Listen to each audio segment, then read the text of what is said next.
Cześć, z tej strony Radek. W dzisiejszym filmie omówię polskie drogi o największym natężeniu ruchu. Punktem wyjścia będą najnowsze wyniki generalnego pomiaru ruchu na drogach krajowych, które zostały opublikowane pod koniec listopada na stronach Generalnej Dyrekcji. Pomiar ruchu wykonuje się w Polsce co 5 lat. Kiedyś pomiary wykonywane były wyłącznie ręcznie. Sam, będąc w technikum, wykonywałem takie pomiary na jednym ze skrzyżowań w Białymstoku. Używało się do tego formularzy, gdzie zaznaczało się ile i jakich pojazdów, np. osobowe, autobusy itd. porusza się po danej drodze. Obecnie pomiary wykonywane są za pomocą kamer i później analizowane w biurach, zaś w przypadku dróg, gdzie średni dobowy ruch jest mały, również za pomocą ręcznego spisywania. Obecny pomiar rozpoczął się w roku 2020 i został przedłużony do roku 2021. Było to spowodowane COVID-em. Wprowadzono specjalne współczynniki korygujące, mające na celu zminimalizowanie wpływu pandemii na otrzymane wyniki. Średni ruch na całej sieci dróg krajowych wyniósł około 13,5 tysiąca pojazdów na dobę, co stanowi 21% wzrost względem roku 2015. Zaś porównując ten wynik z pomiarem z 1990 roku, ruch na naszych drogach jest już średnio ponad 3,5-krotnie większy niż miało to miejsce 30 lat temu. Przechodzimy do sedna sprawy. Przedstawię Wam 20 najbardziej obciążonych ruchem dróg w Polsce, od miejsca 20 do 1. Odcinki obejmujące kilka punktów pomiarowych będę omawiał raz w momencie wynikającym z ich najbardziej obciążonego fragmentu. Dane będę zaokrąglał do pełnych tysięcy. Miejsce 20. Droga ekspresowa S11 od węzła Poznań-Krzesiny do węzła Koninko użytkowana jest średnio przez 57 tysięcy pojazdów dziennie. Ruch jest więc bardzo duży, choć mieści się jeszcze w granicach akceptowalnych dla przekroju dwóch jezdni o dwóch pasach ruchu, według wytycznych ministerstwa opracowanych przez Politechnikę Gdańską. Nie oznacza to oczywiście, jakoby w godzinach szczytu na tak obciążonej drodze nie tworzyły się zatory. Osoby zainteresowane zachęcam do zapauzowania filmu i obejrzenia tabeli. Liczby, które widzicie, dotyczą tzw. pojazdów umownych, czyli każdy pojazd ciężarowy liczony jest tutaj jako 1,5 pojazdu. Do omawianych przeze mnie rzeczywistych wyników pomiaru ruchu trzeba by każdorazowo dodać parę tysięcy takich umownych pojazdów. Jeszcze kilka lat temu droga S11 nie była tak bardzo obciążona, ale ponieważ mnóstwo ludzi wyprowadza się z Poznania i zamieszkuje na obrzeżach, stąd aż tak duża popularność tego odcinka.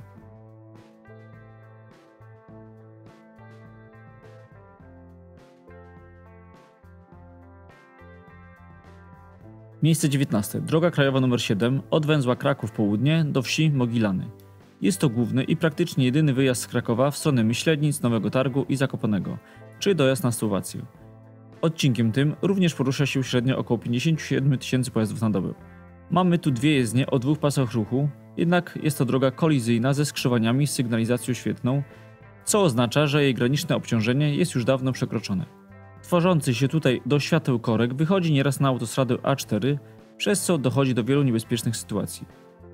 W ostatnich latach rozpoczęto prace przygotowawcze do budowy węzłów w miejscu istniejących skrzyżowań.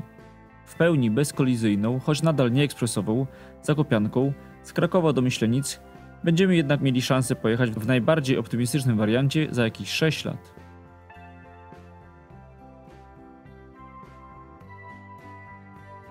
Miejsce 18. Droga krajowa nr 5 pomiędzy granicą Wrocławia a autostradą A4.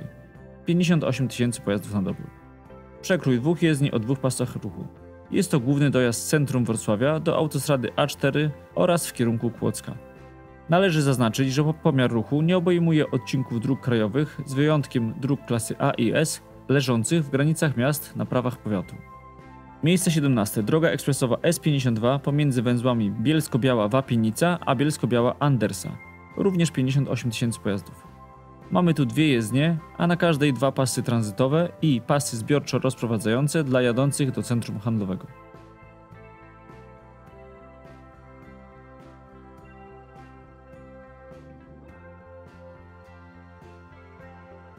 Miejsce 16. Droga krajowa nr 7 od węzła Janki na połączeniu z drogą ekspresową S8 do Jabłonowa.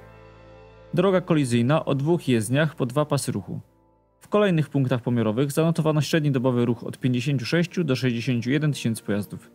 Na szczęście obciążenie tego odcinka znacznie zmaleje po oddaniu drogi ekspresowej S7 z Warszawy do Tarczyna, której przejezdność planowana jest na końcówkę 2022 roku. Miejsce 15. Droga krajowa nr 79 z Warszawy do Piaseczna. Ruch jest tu bardzo duży, podobny co na drodze nr 7, od 57 do 62 tysięcy pojazdów na dobę. Jest to również droga kolizyjna, jednak mamy na szczęście do dyspozycji po 3 pasy ruchu.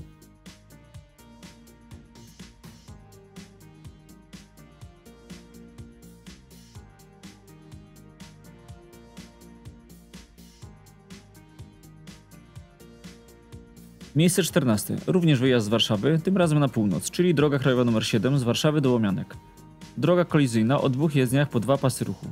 Jeździ po niej 63 tysiące pojazdów na dobę, przez co jest to najbardziej obciążony pozamiejski odcinek drogi krajowej w Polsce, który nie posiada standardu autostrady ani drogi ekspresowej.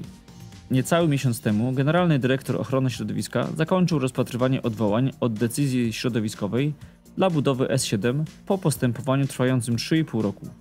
Teraz inwestycja musi już czekać tylko na zapewnienie finansowania. Do momentu jej oddania ruch na tym odcinku będzie stale rósł.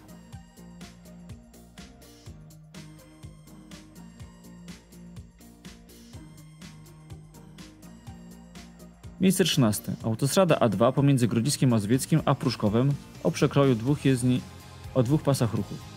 Zanotowano tu średnio 68 tysięcy pojazdów na dobę i jej przepustowość jest już na wyczerpaniu. Na dalszej części autostrady A2 w kierunku Łodzi natężenie było już trochę mniejsze i wahało się od 50 do 57 tysięcy, czyli te odcinki znalazłyby się w trzeciej dziesiątce rankingu. W najbliższych latach planowana jest rozbudowa do 3 pasów w każdą stronę na całej długości.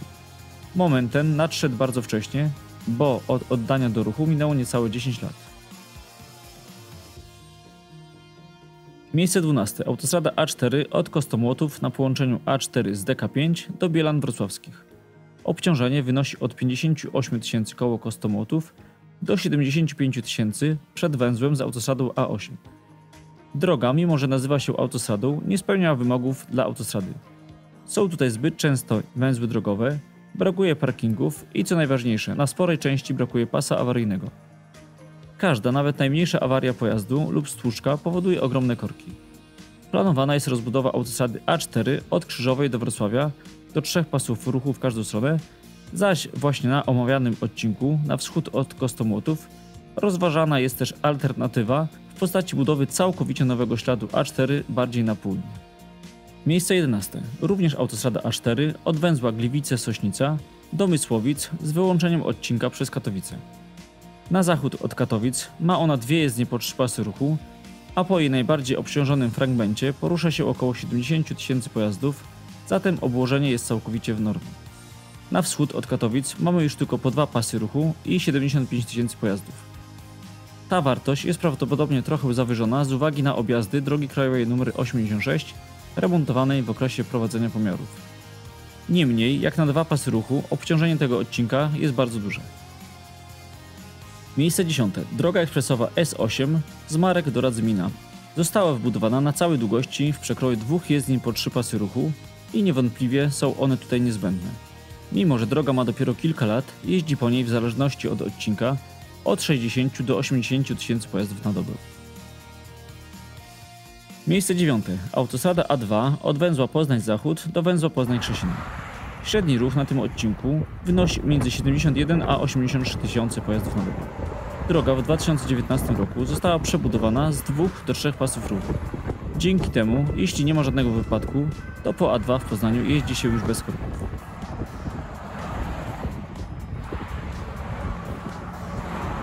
Miejsce 8. Autostrada A4 od węzła Kraków-Balice do nowo wybudowanego węzła Niepołomice. Średni dobowy ruch pomiędzy Krakowem a Niepołomicami wynosi około 64 tysięcy, zaś na obwodnicy Krakowa od 71 do aż 85 tysięcy pojazdów. Co ciekawe, najwyższe średnie wartości były rejestrowane pomiędzy węzłami Kraków-Bielany a Kraków-Łagiewiniki, gdzie dostępne są tylko 2 pasy ruchu.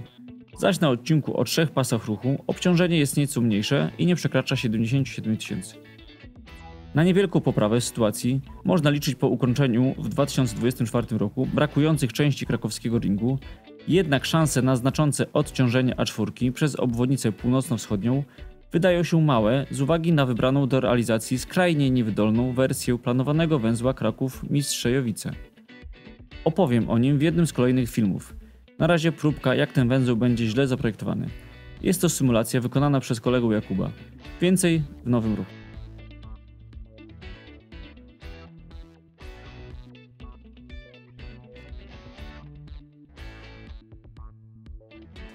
Miejsce 7. Autostrada A8, obwodnica Wrocławia, od węzła Wrocław Południe do Wrocław Północ. Porusza się po niej od 74 do 86 tysięcy pojazdów na dobę. Odcinek ten ma 2 jezdnie po 3 pasy ruchu. Miejsce 6. Droga ekspresowa S6, obwodnica Trójmiasta.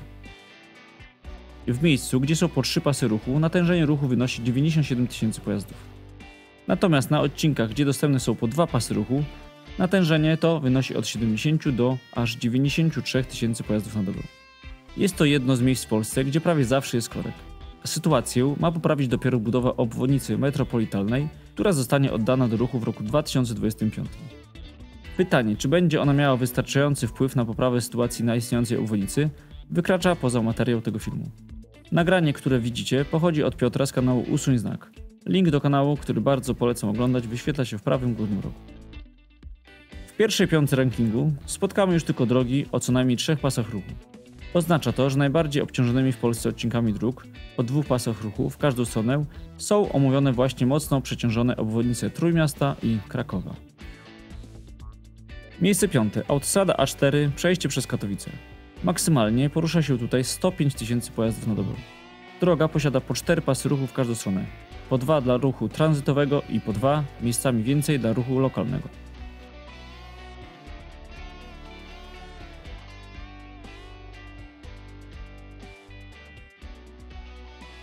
Miejsce 4. Również województwo śląskie. Droga ekspresowa S86 z Sosnowca do Katowic. Przekrój to 2 jezdnie po 3 pasy ruchu. Dziennie jeździ tędy średnio 113 tysięcy pojazdów. Zatem przyjęte w wytycznych natężenie graniczne wynoszące 110 tysięcy pojazdów umownych na dobę zostało już przekroczone.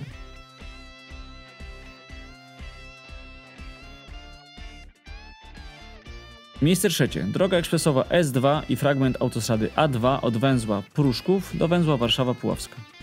Porusza się tędy między 82 a 114 tysięcy pojazdów na dobę. Najwyższe wyniki zanotowano na odcinkach o 5 pasach ruchu w każdą stronę. Są to całkowicie akceptowalne wartości. Natomiast największe natężenie spośród odcinków o 3 pasach ruchu zostało zanotowane pomiędzy węzłami Konotopa i Opacz. 97 tysięcy pojazdów. Jest to wspólny odcinek dla S2, S7 i S8, więc mamy tutaj niezłą kumulację. Póki co problemem tego odcinka nie jest jednak przepustowość drogi S2, lecz niewydolny i źle zaprojektowany węzeł Opacz. Miejsce 2. Droga ekspresowa S8 z Warszawy do węzła Janki. Droga posiada 2 jezdnie po 3 pasy ruchu. Na razie jest to wspólny przebieg drogi krajowej nr 7 i 8. W przyszłym roku po otwarciu S7 z Warszawy do Tarczyna ruch na tym odcinku powinien znacznie zmaleć. Obecnie porusza się tędy od 105 do 115 tysięcy pojazdów na dobę. I miejsce 1, czyli żadne zdziwienie dla osób chociaż trochę interesujących się drogami. Droga ekspresowa S8, przejście przez Warszawę. Kolosalne 198 tysięcy pojazdów na odcinku w okolicach węzła Prymasa Tysiąclecia. Tu dostępne jest po 5 pasów ruchu, wliczając jezdnie zbiorczo rozprowadzające, i aż 179 tysięcy pojazdów na dobę na odcinku Marymącka-Wisłostrada, oferującym jedynie po 3 pasy ruchu w każdą stronę. Na tej drodze codziennie mają miejsce średnio 3 do 4 wypadków czy też stłuczek drogowych. Ma na to wpływ kilka czynników, mówiłem o tym więcej w filmie, który wyświetla się w prawym górnym rogu. Czy dla tej drogi jest jakaś szansa na poprawę sytuacji? Otwarcie tunelu w ciągu S2 niewiele zmieni. W dalszej perspektywie sytuację trochę niewątpliwie poprawi wschodnia obwodnica Warszawy, czyli S17. Odrobinę może też pomóc S7 z Kiełpina do Warszawy. W sferze marzeń pozostają na razie drogi A50 i S50. Ponieważ jednak na wspomnianym newralgicznym odcinku Marymącka-Wisłostrada o przekroju 2 jezdni o 3 pasach ruchu już teraz jest znacznie przekroczone górne natężenie graniczne dla przekroju 2 jezdni o 4 pasach ruchu, to obawiam się, że nawet zrealizowanie wszystkich wymienionych inwestycji, połączone z jednoczesnym ogólnym wzrostem ruchu, jaki w tym okresie nastąpi, może nie rozwiązać problemu. Realnym odciążeniem dla S8 byłaby niewątpliwie planowana przez miasto Warszawa trasa mostu północnego. Niestety, choć studium komunikacyjne dotyczące połączenia nowego mostu z przyszłą drogą S7 zostało ukończone już w roku 2010, to przez ostatnie 11 lat miasto zrobiło w tej sprawie niewiele. Nie uzyskano jak dotąd nawet decyzji środowiskowej. Wszystko wskazuje więc na to, że droga S8 pozostanie na pierwszym miejscu rankingu jeszcze przez długi czas. To, co moim zdaniem należałoby natomiast zrobić, aby w krótszej perspektywie czasowej zmniejszyć skalę problemu, to wyznaczenie czwartego pasa ruchu, przynajmniej na odcinku Marymącka-Wisłostrada, kosztem pasa awaryjnego połączone z niższym ograniczeniem prędkości na tym odcinku. Szerokości pasów odbiegałyby bowiem od standardów dla drogi ekspresowej. Egzekwowane by to było przez odcinkowy pomiar prędkości. Jako ciekawostkę powiem, że najmniejsze natężenie ruchu na autostradach i drogach ekspresowych dwujezdniowych jest na autostradzie A4 od węzła drogowego Przemyśl do granicy z Ukrainą w Korczowie. Średni dobowy ruch wynosi tylko 1773 pojazdy. Z ekonomicznego punktu autostradę lub drogę ekspresową projektuje się i buduje, gdy spodziewany ruch jest większy niż 15 000 pojazdów na dobę. Tutaj jest ponad 8 razy mniej. Trzeba nadmienić, że pomiary wykonywane były w czasie obowiązywania znacznych restrykcji dotyczących przekraczania zewnętrznej granicy Unii Europejskiej.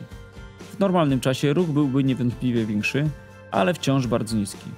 O ile powody stojące za tak wczesną realizacją tego odcinka da się jeszcze zrozumieć, miałam w zamyśle połączyć Polskę z Ukrainą przed Euro 2012, co i tak się nie udało, to została na nim również zachowana rezerwa wewnętrzna pod trzeci pas, która zapewne nigdy nie zostanie wykorzystana, więc zostawiam Wam do przemyślenia, jak czasami planuje się drogi w Polsce. Dziękuję za uwagę. Film powstał z pomocą kolegi Krzyśka, za co mu serdecznie dziękuję. Pozostałe osoby, które przesłały mi film, też są właśnie wyświetlane na znak. Jeśli spodobał Ci się mój film, zasubskrybuj mój kanał, daj łapkę w górę oraz napisz komentarz, co Ci się spodobało lub nie. Dzięki.